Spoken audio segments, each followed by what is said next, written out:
I was actually born at 158 Bridgend Road, my stake, and the month was October. It was October the 24th, 1935, a lot of years ago. And it wasn't a very happy birth, actually. What I can, my mother had actually told me what had happened at birth. I was born, stillborn. So really, I was dead. And tragedy. So the only person that my mother thought of to call upon was the wife of the pastor who pastored the local apostolic church, and which my mother attended, and a certain Pastor Norman. And she sent for his wife, and his wife came down, and she saw me laying on the bed. What I have heard, I had been placed on the bottom of the bed, and I actually was dead. And Mrs. Norman took me up in her arms, and she prayed over me that day. And miracle of miracles, the result of that prayer is I'm sitting here this morning talking to you people who are watching this DVD, because God answered Mrs. Norman's prayer. My life as a young man wasn't really a very happy one.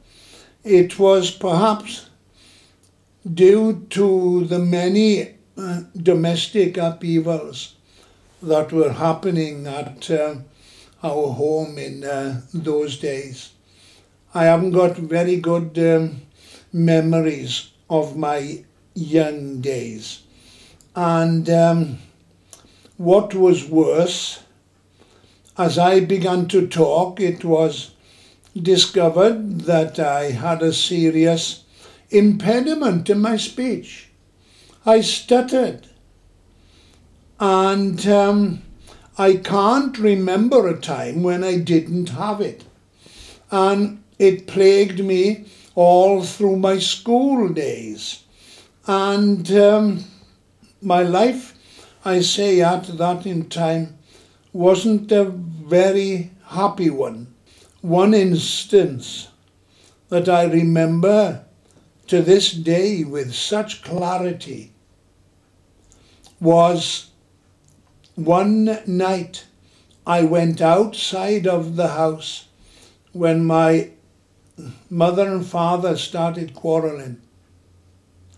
And I remember crouching down underneath the windowsill of the living room window out in the garden, and I crouched down and I could hear the shouting, and I was greatly affected by this.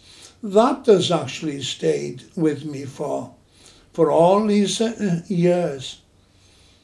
And I suppose the first break into a life of happiness, if happiness is what I was needing, was when I left school. I left school at the age of 15, and after finding work in one or two little jobs, one of them was a brickworks, but I hated it there, and so I sought work I tried to get onto the railway. Now, I suppose it is, the dream of many young men to be an engine driver or an engine fireman. It used to be in the days of steam anyway. And I tried to get onto the railway, and lo and behold, I was successful. And after passing 2 medicals, one at Newport and the other one was an overnight one at Swindon. And the joy was that my name was called as one of those who was successful in his application. So we were sent into this small room, and we were fitted out with the now famous shiny top engine man's cap and 2 sets of overalls and so on. And I began my career at a engine shed at a place called Tondi, which was in South Wales. And that to me was a great joy, because I felt totally motivated. And for the first time in my life, my mind was occupied with something other than rouse. And I began my life on the railway as an engine cleaner. Not a nice job, but I loved it. It meant that we were given mainly 2 engines on a shift to clean. So the team of us cleaners, we would have to climb all over this engine, wiping it down with a certain oil, and then with these pieces of waste, we had to wipe off the oil, leaving underneath a nice gleaming engine. And how I loved it, how I loved my job. I lived for the railway, totally motivated by it. It was all that now occupied my mind. And as a cleaner, I was working more arranged hours, 2 till 10, 6 till 2, and so on. And when I would travel to my home at my stag on the train, sometimes I would catch the train home, and I'd put my cycle into the guard's van, and I would ask the fireman or the driver who was on the engine when the train arrived at the station. I used to ask them, is there any chance of me riding with you on board the footplate? And more often than not, yes, the answer was yes. And so I used to ride on the footplate. Couldn't have enough of it. Once you get the taste of sulphur in your mouth, I was hooked on the railway. It's all I thought about. Sometimes I would even stop on the engine and go right through the station of my stay and go right up to the destination. of the train and stay with them, getting off the engine on the return trip. So I would be arriving home perhaps about 3 hours later than I was expected. But I was so happy. And I began to learn on these occasions when I would ride on the footplate of the train. I was gaining instruction from the various firemen on these trains, and I was getting to know the skill of how to fire a locomotive, because there was more to it than throwing coal on a fire.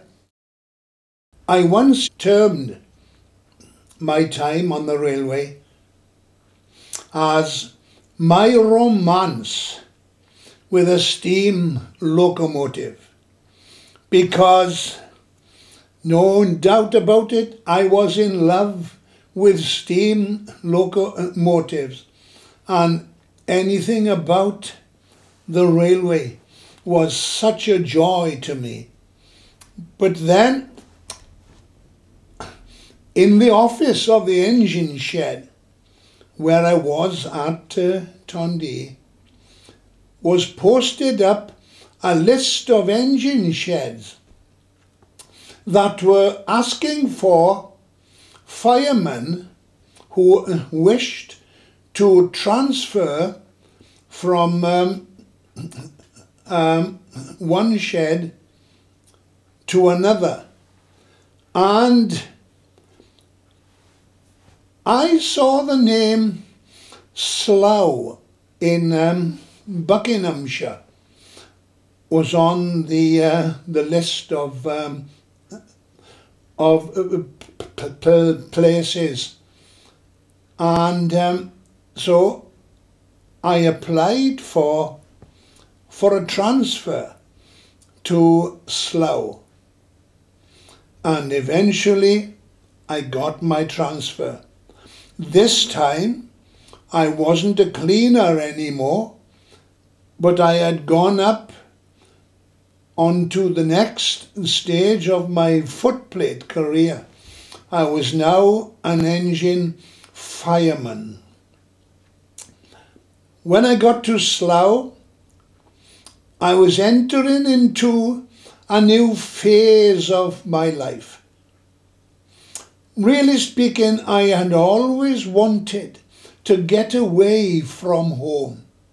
I wanted to get away from my family life because it wasn't a very happy one. And this opportunity to go to Slough was, I felt, just what I was wanting. And so I began the next stage of my career in Slough, that's near London. And we had bigger engines, we had faster trains, and this was another stage in firing some of these massive beasts. And but I was so happy, I was so contented. But now I was living at a railway hostel, and I was mixing with other people, other firemen, and so we began to drink. I used to go out with the other firemen, and we used to go to the pubs of Slough, and sometimes if I was on a weekend off work, I would go up to London. Now I shan't say the things that I got into in London, but you can well imagine. Here's a young man from the Welsh valleys going up to up to the city of London, where there was so much to attract my attention. And so I began to get into the things that weren't quite very good. And I began to drink. I began to drink heavily.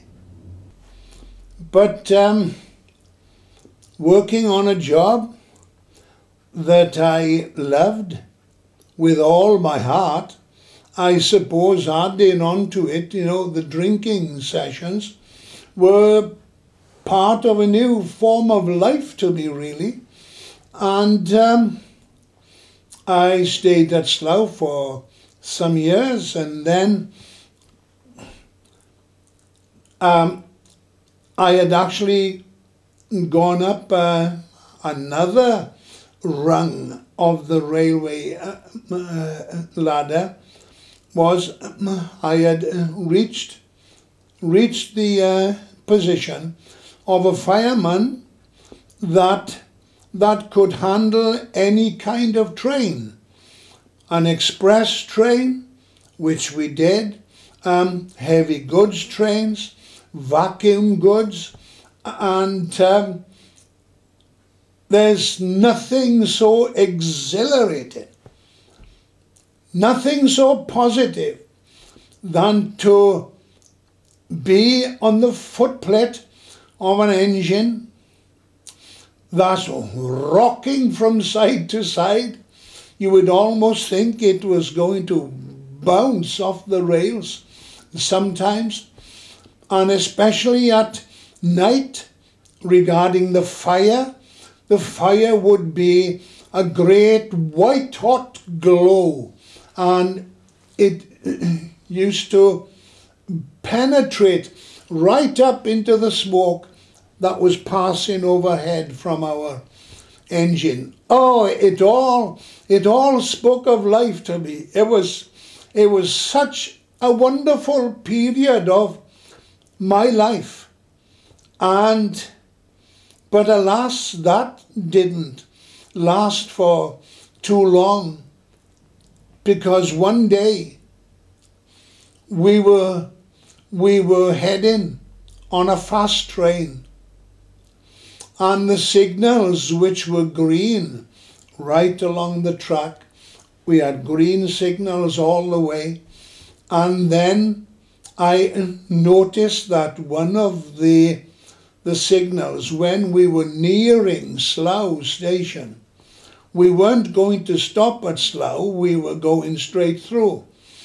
And I noticed that one of the signals was orange, which means slow down, caution. And then when we slowed down, just when we passed through Slough station, the signal was red. And obviously that means to stop. So we stopped the engine, and my regular driver, Jack Matthews, he was wondering, looking at his watch and wondering, what's the reason for this stop? And then I saw, coming from Slough Sheds, a fireman was coming across the rails, and he came to our engine, climbed on board, and he said to me, Yorrie, you were called for at the shed foreman's office. And I said, what for? He said, no idea. But he said, it's the railway police are there wanting to see you. So I'm sent across to relieve you on this train. So I, calming across the rails, as I made my way back to Slough Shed, I went into the office, and there were these two police officers, And they asked me my name. I told them, Yorrie Richards, and they said, well, we've got some bad news which we have received from your home in South Wales. Your father has passed away. So on the next available train to me, I was now a passenger on the train going down to Wales. And when I reached home, there was the coffin, because in those days in Wales they used to keep the coffin in the front room. And there was my dad. I cried over my dad because I loved my dad so much. He was a miner, and I cried over him. Strange enough, I never cried after my mother. I never cried after my mum. But now I was home, back in my stag again. I think it was a very cruel blow, actually. But I was made to believe that I was now responsible for the upkeep of my mother and the family. Now that meant that I would eventually have to resign from the railway. You can imagine what that meant to me. And I remember it very clearly. I got vivid memories of me sitting down in the kitchen of our house in my stag and writing out my notice for the railway. I felt my life had come to an end. I would have nothing left. It was a devastating blow to me. I came home from Slough, as I said, and never went back. It was devastating. Now I had to find work, because I had left the only job that I loved with all my heart. And even today, even these days, many years later, if I should see a steam train thundering up a main line on one of these steam specials that we see, I must confess that I always have tears running down my face when I see these trains thundering up the track. I see myself, I know what's going on the footplate, and I can see exactly the fireman doing the things that he has to do, and that is tremendous, but it affects my life so much just to see a steam train. Today, it's still in my blood. But then I found work as a miner. Like father, I suppose, like father, like son. I was now training to be a coal miner. I was now going to dig coal instead of burning it. And from that moment when I finally left the railway, I felt the bottom had dropped out of my life.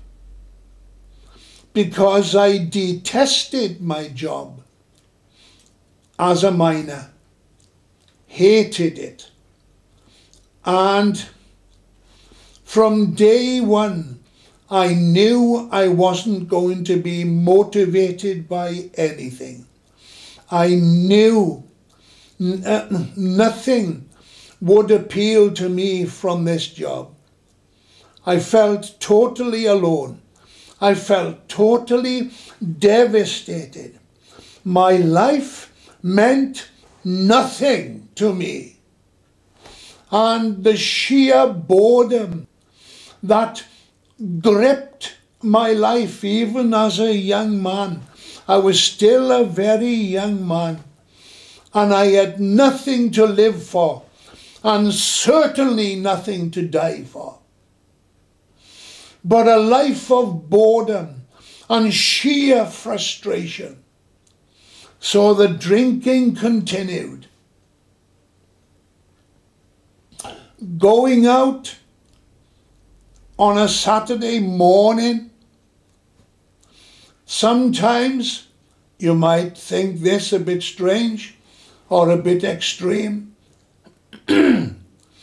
but I used to eat salt so that I would stimulate a thirst. And by the time that the public houses opened on a Saturday morning, I was ready for drinking. And me and my friend Billy Evans used to eat salt. And so once we go out on a Saturday morning, goodness knows when it was that we would be arriving home. Sometimes on a Sunday afternoon, sometimes on a Sunday night, we would be heading back home after these nights out. But my life meant nothing to me. And I remember sitting on a hill near my home in my state, looking down onto the valley below. And across the valley, I could see the colliery, St. John's, where I worked at that time.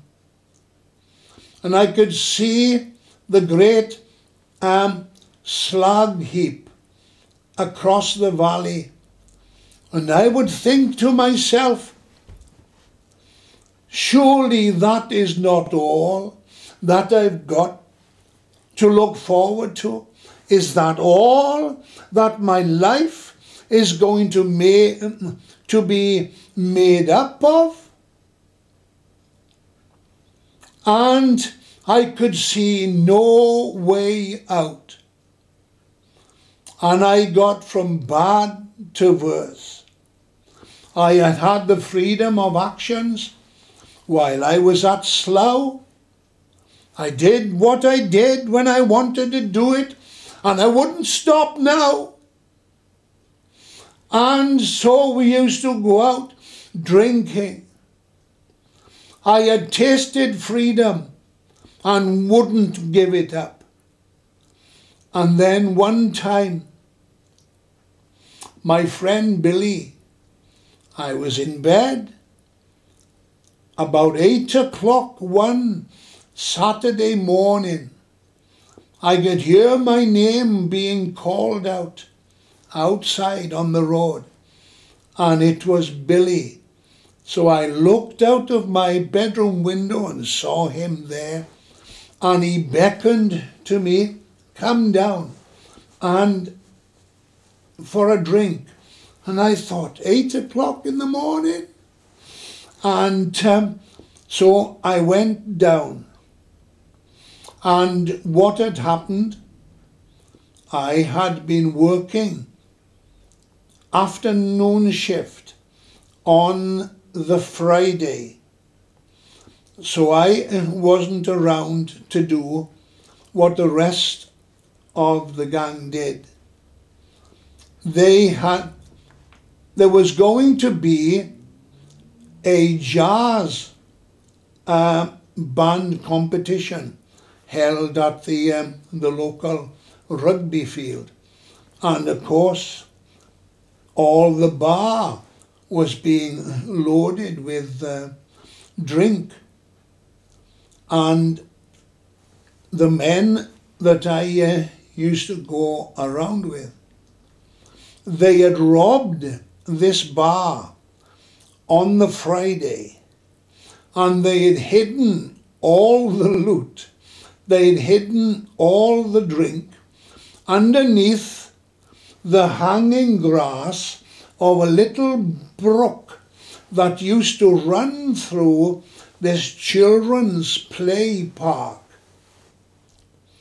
And Billy and I, he called me out of bed, and Billy and I, round about 8:30, maybe 9 o'clock, we were climbing over the steel fence of the play park because they hadn't opened the gates yet. And we went through and we found the spot where all this drink was hidden. And through the night, this little brook was full of labels that had been washed off the bottles by the brook, and there was these labels going all the way down the brook. And it was a beautiful morning, beautiful sunny morning, and I remember it so well.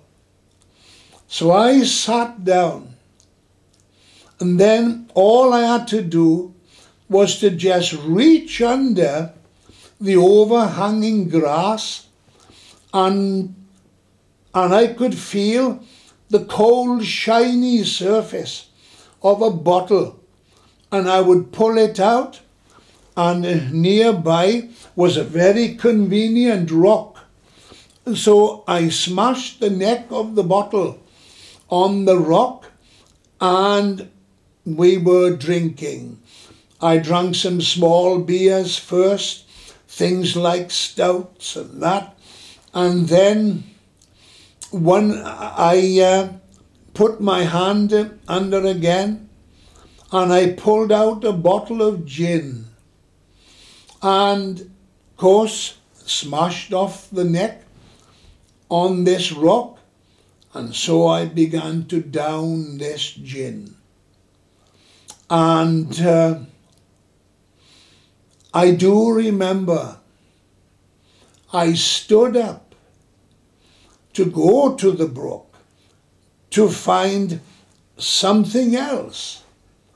And when I stood up, the only thing that I remember was seeing the floor coming up to meet me as I collapsed on the floor. I knew nothing after that, but when I woke up, I was in a building, and I saw the family doctor leaning over me, a certain Dr. Kidd, Kidd, and he had got a stomach pump into my stomach and was pumping out the stuff that I had put there. And when I came around, he said to me, "Look in the mirror." So I looked in the mirror, and there was great red blotches all over my body. And it was the effects of the drink on the liver. And I looked such a mess. And I thought, it was something very awful to me. And the doctor was so sharp with me, because he knew the family. He knew my mother and my father so well. And now he actually swore at me, because he was so upset at what I was doing with my life. By now, I was becoming a noted drunk around the place. People in my stag knew me for what I was. But I couldn't stop. The one great thing,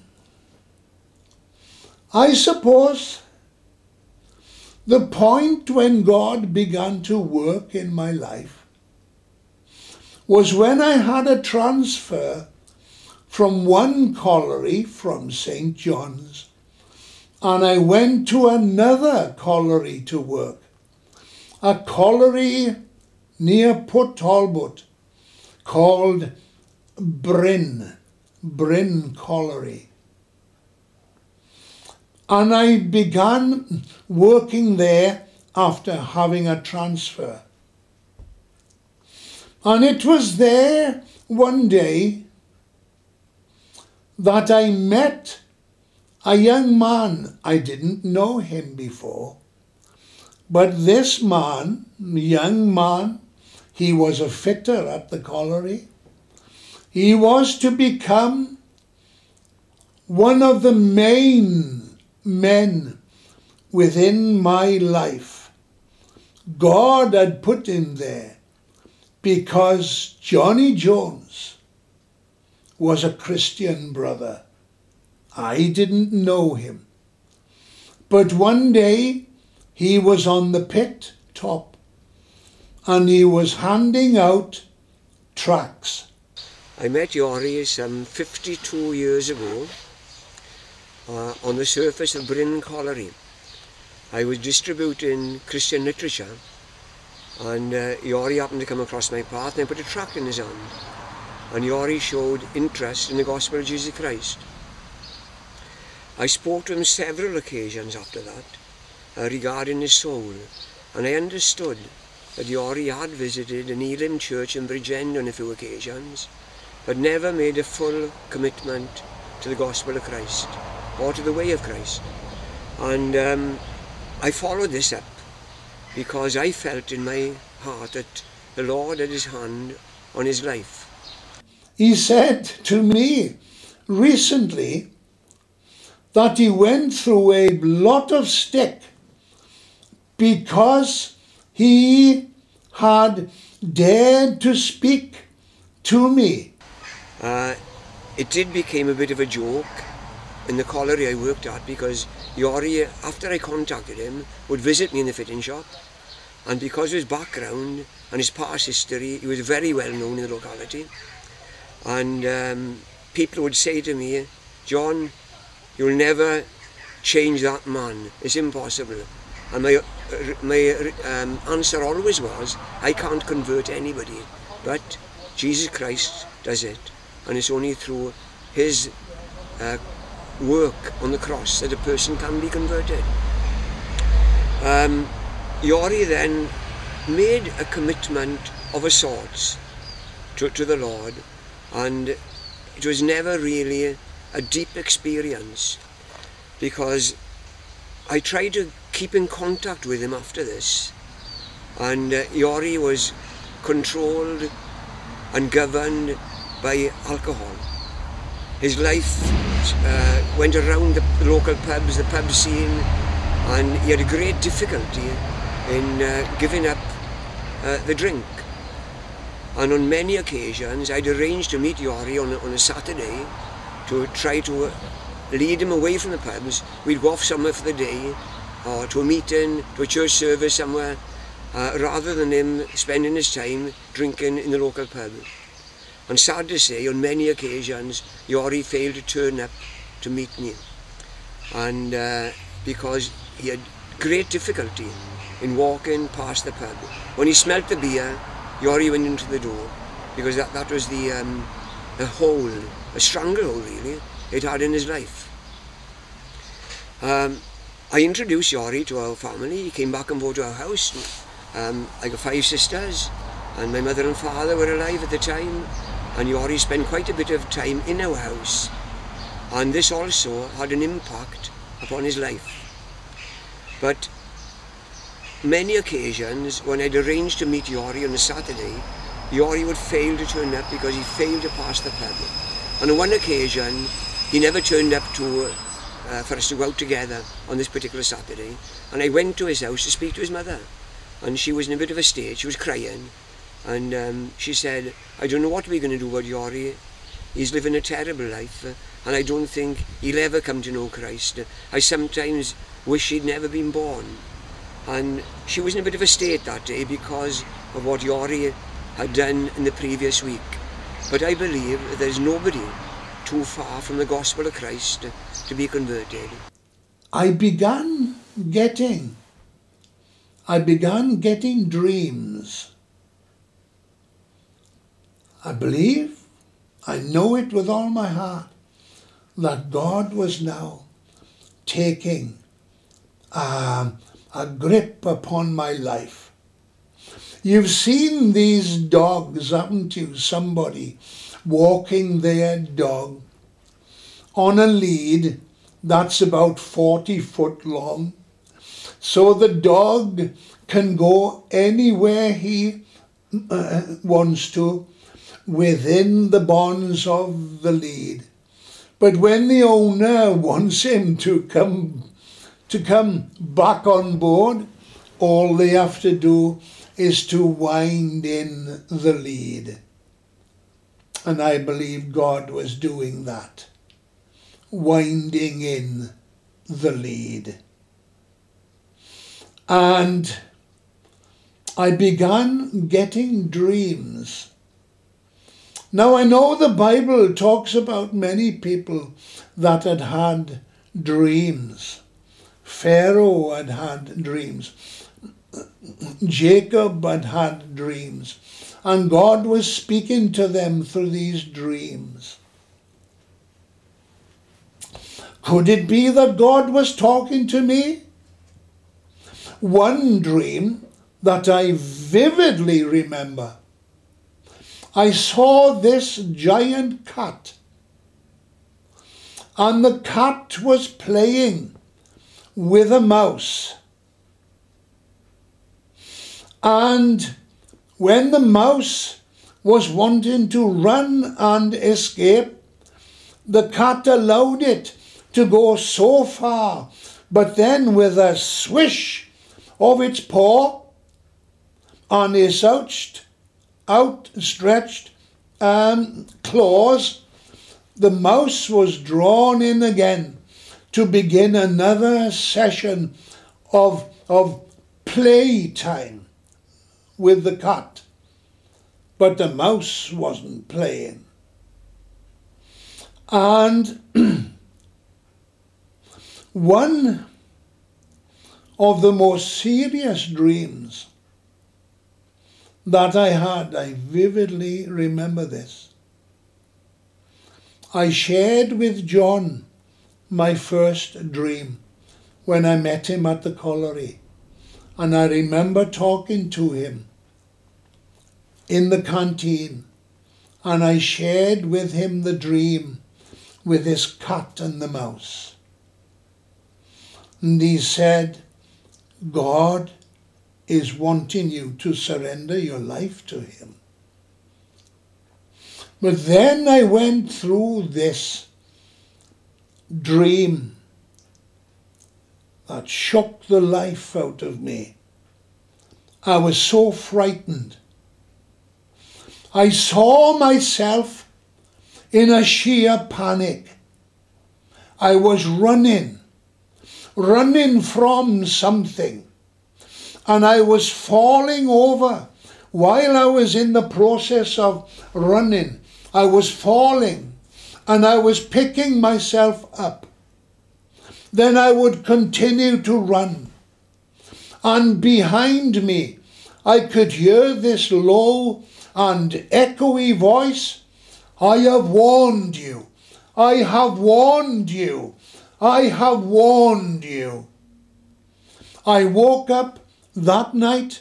I remember it so well. I woke up out of my sleep and I sat up in bed. I was absolutely soaking in sweat. I was so wet and frightened. I shouted and screamed. God was obviously talking to me. And when I shared this with John, he said, Yorrie, God is very seriously calling you. And I don't know how long he is going to stay calling. He said he wants you to surrender. I really was getting frightened now. Really was getting frightened. And then I had to go into hospital because I had an abscess, and the abscess would develop, then it would burst, but the root was lodging itself inside and the root was not coming out. So the doctor sent me to hospital to have this minor operation to take the root of this abscess out. And it was then, while I was in hospital, going through, first of all, the preparation to go through this minor operation, that a minister of the Apostolic Church, a certain Pastor Ivor Davis, came to visit me in hospital, and he spoke about Christ. He spoke about what the Lord Jesus could do in my ramshackled life. So I said to him, perhaps just to get him out of the way, I said to him that when I come out of hospital, that I would come and see him at the church. But I had no intention of going to the church.